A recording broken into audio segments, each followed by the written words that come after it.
Hi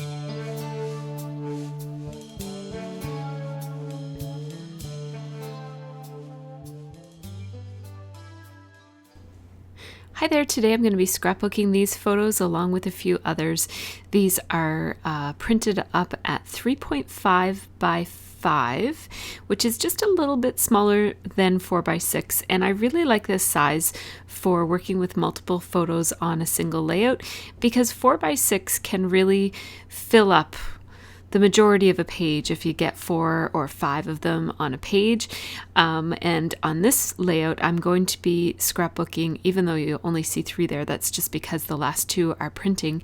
I'm going to be scrapbooking 4 big photos on one layout, on one 12 by 12 page. And then I do have a 5th photo that I'm going to scrapbook as well, and that's going to go on a 6 by 12 page that is basically, it's going to be a 1.5 page layout. So I'm using the Most Wonderful Time of the Year kit, which is the December kit from Scraptastic. I'm also going to use a lot from my stash for this one because I have used this kit a lot and I'm kind of getting down to the ends of the supplies. So you just see me, I'm going to use that red piece of paper that came in the kit, that red piece of cardstock for one side, and then I just cut half of the other red page. And this is the basic layout. It's going to have these 4 photos over on the left hand side and then this other photo off by itself. And I'm just going to take a few minutes here to look at some of the pattern paper that comes with this kit and decide how I want to set it out. So at first I'm thinking that I might want to do some layering, but I find that when I'm scrapbooking this many photos on a single page or a page and a half like this, I don't really want to do quite as much paper layering as I usually do because I find that it looks so busy having so many photos and then so many papers on that page. So instead of doing a whole lot of layering, I'm going to mat these photos on this black paper with polka dots on it. This is from the Simple Stories from the DIY Christmas collection, and I really like that paper, and the striped paper is basically just the other side of that. So I ran out of my ATG, so I'm just going to quickly replace the cartridge. I left this in just because I was too lazy to cut it out. Sorry, guys. I do have a video that shows you and walks you through the steps of refilling your ATG, and I get a lot of really good feedback about it. Apparently, it's a good video for teaching you how to do that. If you forget, I know depending on how much you use your ATG, you might not refill it all that often, and so I know when I first did it the first couple of times, it felt like I was starting over again every time. So it's a good video if you feel that way when you go to refill your ATG. But there are lots of arrows on the machine that help you kind of figure out which direction the tape needs to go. So I just used my Fiskars trimmer there to trim down all of the excess on that black piece of pattern paper that I'm using as my mat. And I'm going to mat this one, and I'm actually going to end up regretting how I mat this. I'm just going to mat. Oh, sorry, I have to take off a little strip off of that. It was a little bit too top heavy there. So I took a little bit more off of that. That looks a little bit better. And I'm going to regret how I do this. I'm just going to make a simple mat, but later I'm going to go back and add another chunk of that black polka dot paper because I needed more of it for the bottom for some balance. So now I'm going to take, this is just the back side of that same Simple Stories paper, and I'm going to take 2 strips of this, and it's the full 12-inch length of the paper, and I'm going to run a strip of it on the top and on the bottom of this mosaic of photos. Collage, I guess you want to call that, this collage of photos. And so then I'm also going to take another 2 strips. And so there they are for the other side. And at first I thought I would do it like this and then do something completely different underneath that second half of the 6 by 12. And I just wanted to tell you that the width of those strips is 7/8 of an inch. All of the strips are the same width. So at first I was thinking about having this be my main design. I've decided I'm going to run a border punch in green cardstock above and below each of those striped strips.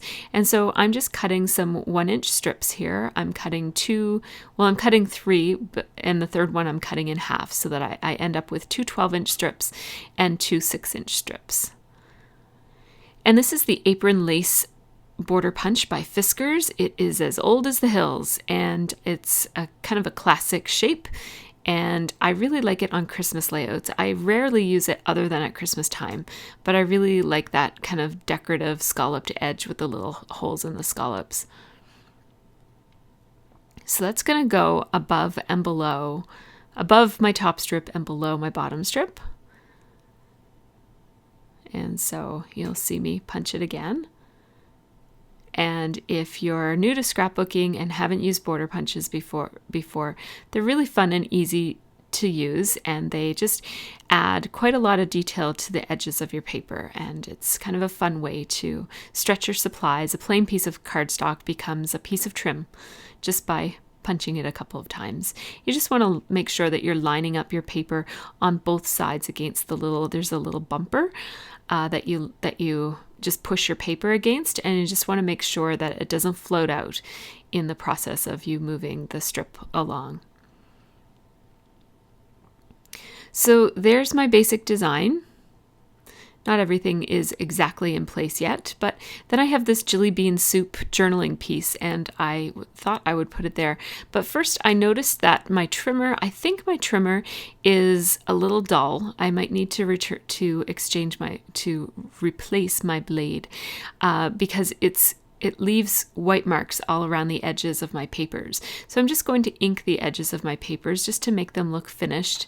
I don't normally ink the edges. It does give a nice distressed look, and it does finish them off. I usually outline it, and I find that that's enough. But in this case, I wanted to, just because I was really noticing the white edges on this paper more than I normally do. So I'm using the direct to the pad method of distressing the edges, just because I didn't bother getting out this tool that I then did bother getting out for this. At first I wasn't sure that I was going to distress the edges of this or ink the edges of these border pieces because it's a bit of a pain. It takes a long time to get ink all along all of those crevices. So I was just going to run the ink pad along the straight pieces of the striped paper, but then I decided if I'm going to do it, I might as well do it all the way and do a good job. So here I am. I'm just inking the edges of these green pieces as well. It does take a little bit of extra time. I'm using a Ranger ink tool, and it has a little Velcro pad on the bottom of it, and you can put little sponges, little square sponges that you can buy, especially for this tool. And you can switch it up and use a different pad for each of your ink colors, or you can buy a whole bunch of these tools and have one dedicated to each of your ink colors.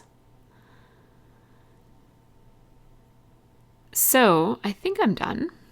I'm not entirely sure. I think I'm going to go back and do a little bit more inking eventually, but for now I'm done. So I'm just laying these pieces of striped paper on the border punched piece so that you don't see any of the solid green paper, so that basically you're just seeing the little scallops peeking out from behind the paper.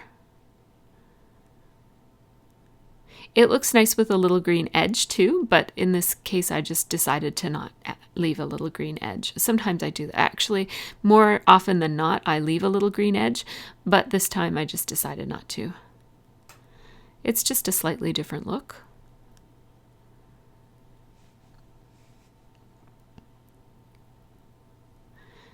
So I am going to outline this as well. I find that creating a layout with a lot of large photos on it, I struggle to have those layouts feel like they're mine, like they're my style. And so I want to put some outlining on this more so that it feels like it's my style than because I think that these papers need extra emphasis or distinction from the pages below them and that sort of thing. It's more just for style in this case. So I'm just going over them with my 0.03 micron pen. I couldn't find my 0.05. There's not too much difference between those two anyways. And I do go ahead and outline on the black pattern paper, even though you can just barely see the outlining. That ends up being a good thing in this case because I'm going to add some paper to this piece I'm working on right now. I know it's there, and when I look closely, I can see it. And so I like to outline my black paper, even though you don't really have to, because you can't really see it all that well. So I forgot that some edges will be showing here, so I had to go back and ink some more of the little bottom edges. I forgot that my paper doesn't go all the way to the edge, the black matting paper. So I just have to kind of finish off those edges with some marker and some ink. So that's what I'm doing here. And the distress ink, the black distress ink, I find it a little messy. I probably could have used an ink that dries a little bit faster, like just a plain black ink, but it's more out of habit that I reach for my distress ink for this kind of a purpose. And so you see me, I keep cleaning up my hands because every time I lay my hand down on something, I end up getting black ink off of the edges of those papers. And that's why I used my piece of Stampin' Up! Grid paper there, just to make sure that I wasn't getting ink all over my layout. So here we are, it's coming together. And I'm going to go ahead and glue down these pieces. I'm just going to use my grid mat. This is a Martha Stewart grid mat that's always on the background of my layouts. And I'm just using it to place my border pieces so that they are one block, which represents a ½ inch from the top of the paper. I'm going to do the same thing on this 6 by 12 inch one as well. And at the last minute, I'm going to decide to move it down like this. And I'm glad I did because I like this look a lot better. This basically makes this look more like a continuation of the other page instead of being a coordinating separate page. And I like the cohesiveness of having that striped piece run the top and bottom, even though the patterns don't match up. I looked at the paper to see if I could match up the patterns, and it became clear that I couldn't. So here's another piece of that black paper that I'm going to add below where that matted photo of the group hug is. And I'm just glad that I had a piece of this because I really think that it adds a lot to the overall design of this. Like it just kind of keeps that group hug photo from looking like it's floating off by itself and connects it and anchors it to the journaling that's going to be below. So I'm inking and outlining this piece to match the other pieces. And I'm just going to butt it up against the other piece so that if you don't look too closely, it'll look like it's all one piece of paper, even though it isn't. And I'm actually not going to attach it centered like that. I'm going to put it over to the side a little bit, but it'll take me a few minutes to come up with that idea. So I want to use this doily because I feel like this layout has a lot of right angles. There's lots of rectangles and strips. And so I just feel like it needs some softness, and a doily really softens something. So I'm just going to stick that in there, and then I'm also going to add a little tag. This is not the tag that I'm going to add here, but it was a good idea. I just didn't go with it. So now I'm going to place this collage of photos just right here, and I'm using my grid mat to help me make sure that it's lined up properly. And now I'm going to go ahead and attach this group hug photo, and see how I'm just shifting it over a little tiny bit. It's not quite centered. And then this photo is also, or this mat is also not quite centered either. So there's my layout, or my overall design. I'm going to stick that tag there, and that's going to become a home, but I'm changing it because I found that the text on that other tag was too distracting because it's going to become the home for my title, and I don't want anything to be competing too much with my title because I'm going to be using these dazzling stickers, these dazzling letter thickers. It's the journal font, which, as you guys know, that's one of my very favorite fonts, and this one has a really chunky, beautiful red glitter on it, and it's awesome. So I'm going to use the other tag down here with my journaling piece. It looks a little weird right now, but I think it'll look better as I go. I'm glancing over at it and it looks okay now, so bear with me, it'll come. So I'm going through my Lawn Fawn, through my Freckled Fawn embellishment kit for Christmas. And I thought I wasn't going to use these letters. I was actually going to give away, they're numbers, not letters. I was going to give those away, and I'm glad I didn't because I really wanted to use the number 21 because this party took place on December 21st. It was our pre-Christmas party.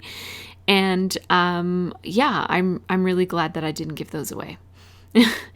Even though I'm only going to probably use one of them, I'm really glad that I had it.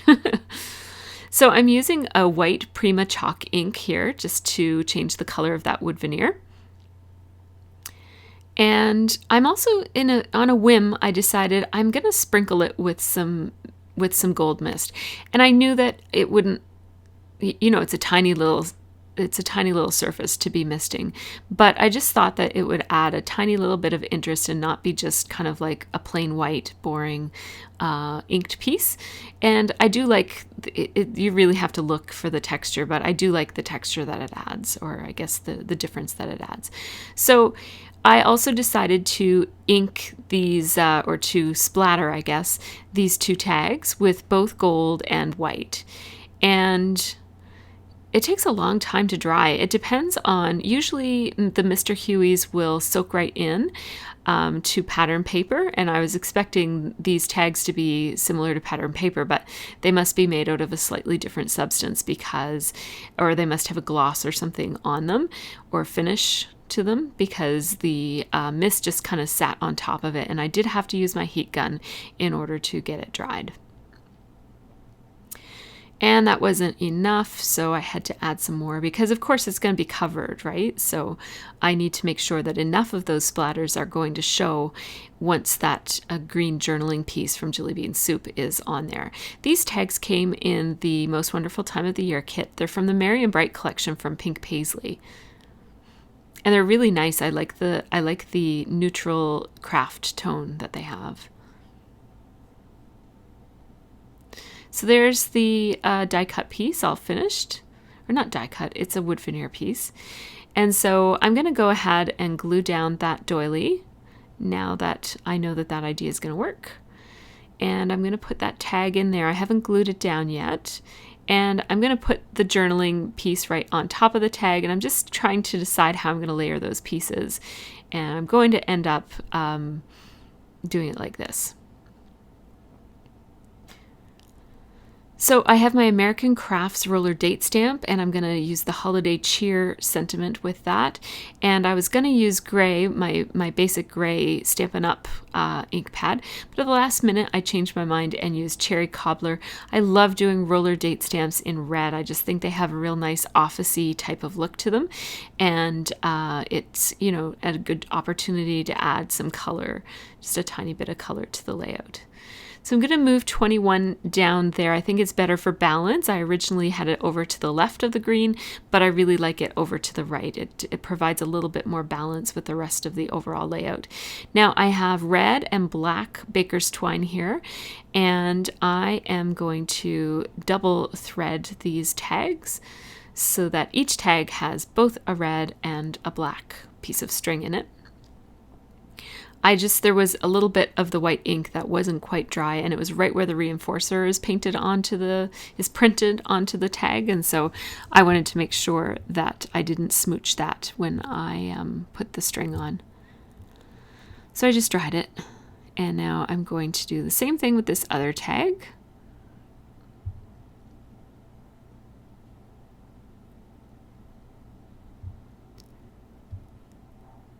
Again, the baker's twine is another opportunity to add some color, and adding the black, I think, just kind of grounds it a little bit.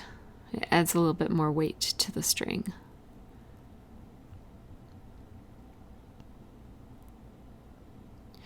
So now I'm thinking about what my title is going to be, and I actually had a really hard time coming up with a title for this one. And I knew I wanted to use these letter stickers, and my first idea was to call it Pre-Christmas Party, but the word Christmas just isn't going to fit in any of the spaces that I have here. And so instead, I'm going to call it Party in Pictou County. And at this point, I was thinking that county would be just CO with a dot, but it's not, because when I put that down, I ended up hating how that looked. So Pictou is the county where my husband grew up, and it's pronounced, it looks like it's Pictou, but it's Pictou, like as in pick your toe. I know it's gross, but that's the way you pronounce it. So yeah, CO with a dot, it didn't look good. And I also kind of felt like it also stands, I always kind of struggle with, is that company or county? And I don't know, I just wanted to spell it out. And I think it looks better spelled out. So at this point, I haven't put the word in there yet, but I do know that I want to use small tile letter stickers for the word in. I just haven't decided which ones yet. And I think right now I'm going to get them. Those are I'm just showing you that they're the journal thickers that I used. So here are my small letter stickers that I use for subtitles and little in-between words. I have these Webster's Pages stickers in green and blue. I bought them, green and red. I bought them this year for Christmas layouts, and I haven't used them yet. So I was going to use those, but then these white, the white tiles, the red letters on white tiles by October afternoon really struck me as being more of what I wanted to use here. I just really liked the idea of the letters being red, because the other letters, like Party, Pictou County, those letters are red, and so I like the idea of a red letter with a white tile instead of the opposite, which is what the other letter stickers were. So I'm just placing my letter stickers. My wax paper allows me to know already that they're going to fit. And I'm trying not to place them too straight or too bouncy. So I'm kind of trying to find that balance between, I like the casualness of not having them perfectly lined up, but I don't want them so bouncy up and down that sometimes that can distract from the readability of a word. So I just want them to look kind of casually placed. So I'm trying to not spend too much time thinking about where I'm placing them, just kind of go with it. I do have to be a little bit more careful with the letter stickers that are landing on the photos, because you can't move them once they're down. All the other places that I'm placing these, they're more forgiving and I can move them a little bit. But once you place a letter sticker on a photo, you got to reprint the photo if you pull that up, because it's going to peel up some of the paint from some of the ink from the photo. So I'm just having a look at how that title looks, and I'm really liking it. I really love the gold splatters on that and white splatters on that tag. Really love it. And so now I'm going to place this journaling piece right here. And I don't love the fact that there's a little triangle of craft tag showing at the bottom of that tag, of that journaling piece, but I'm just going to ignore it. Even though I don't love that from a design perspective, I can live with it. So I have this sticker, and it has the phrase holiday fun on it. And I want to incorporate that into my journaling. So let me just grab the layout and I'll read it to you. It says from, and there was actually, I messed up on the R in from, so there's a mistake right off the bat. It says, from making gingerbread sleighs to enjoying a huge meal, Nana and Papa's pre-Christmas party is full of, and then holiday fun, stickers there, from beginning to end.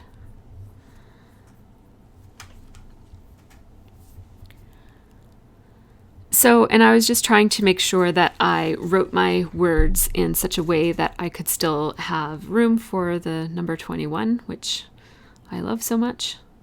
I'm just going to use some glossy accents to glue that down.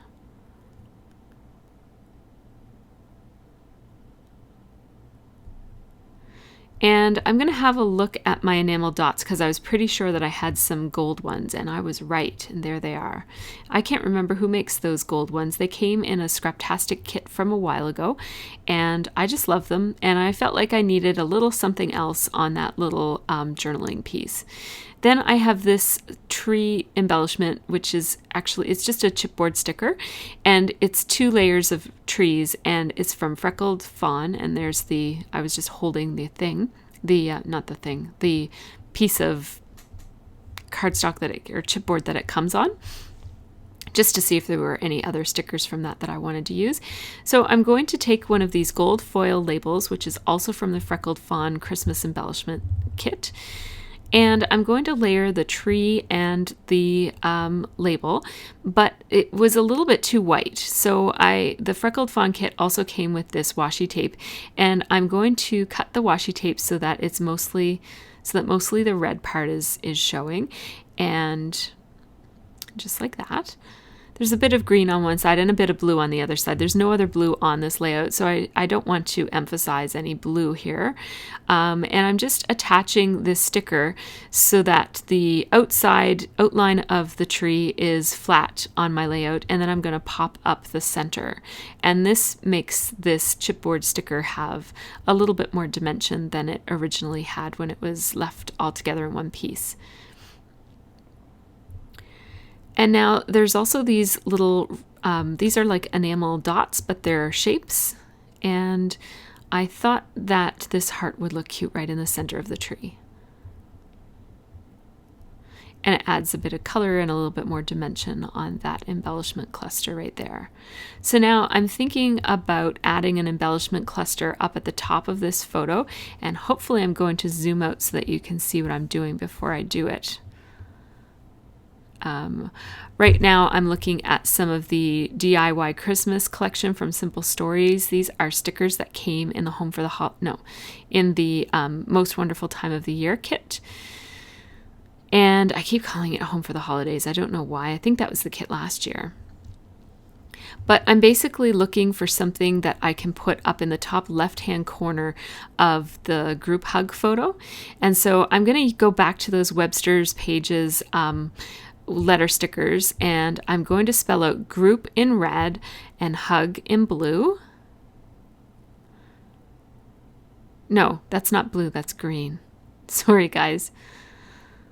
And I'm just going to cut those out, but they're too plain to use by themselves. I have to find something to put them on. So here are 2 stickers that came in that DIY Christmas set of stickers that came in the kit. That's the Most Wonderful Time of the Year kit. So I'm just going to place them on some wax paper just so they don't accidentally stick to the wrong thing while I'm figuring out how they're going to go. And I think I'm going to be able to layer them like that, with the red above the green, and then have like the same colored letters on the same colored banners. But I feel like it needs something even more than that, so that those 2 layered banners should go on top of something maybe roundish, I'm thinking. So I pulled out the stocking stuffer kit from 2013 and looked at that. And then I thought, wait a minute, there's lots of roundish things on this set of label stickers that came in the Freckled Fawn kit. So I went with this gold circle label sticker. And I'm going to outline these banner stickers just for a little bit more interest, to give them interest and to define them a little bit better, because when I had them layered together, they were sort of blending into one another, and I don't want that to happen. I want it to be clear that there's 2 banners here, not just one. And so that helps with that a little tiny bit. And there they are, layered on the label sticker. And now I'm going to put group right here on the red sticker. And then I'm going to put hug right below it. And I'm placing it so that you can see a little bit of the green sticker below the letter sticker. I don't want the letter sticker to go all the way to the bottom and look like it's hanging off the edge. I definitely want it to have some of the green banner below it.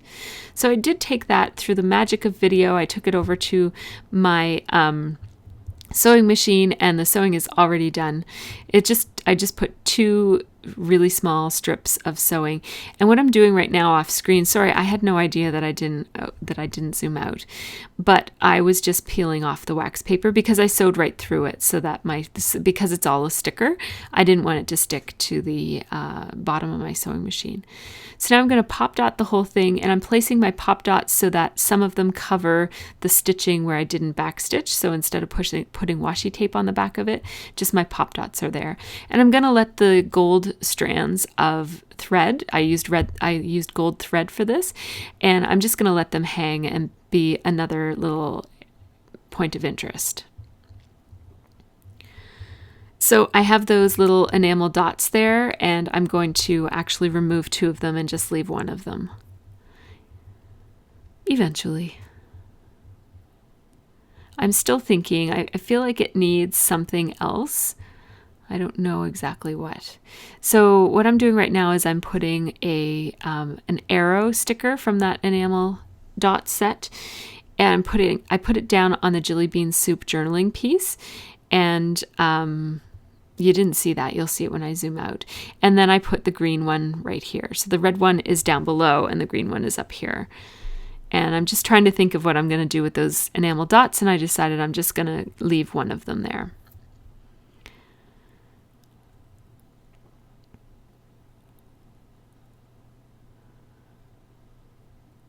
So I hope I zoom out soon, guys. I'm sorry about that. I don't know exactly what I'm doing right now. There we go. So I guess I'm showing the close-ups. So here you just get to see some of the details of what I was just explaining. I really love how that tag looks with the ink splattered on it. I just love that. And that little Christmas tree is just so cute. I love those freckled fawn embellishment kits. They're just full of little interesting little goodies. So this layout will go in my album. One side will go in a 12 by 12 page, and then I do have Becky Higgins 6 by 12 pages that I use for my half pages. And then what I'll do is I'll try to do another 6-inch layout sometime in the next couple of weeks or days or whenever I can, so that there's something relevant on the back side. So thanks so much for watching, everyone. I hope you all have a really great scrappy week.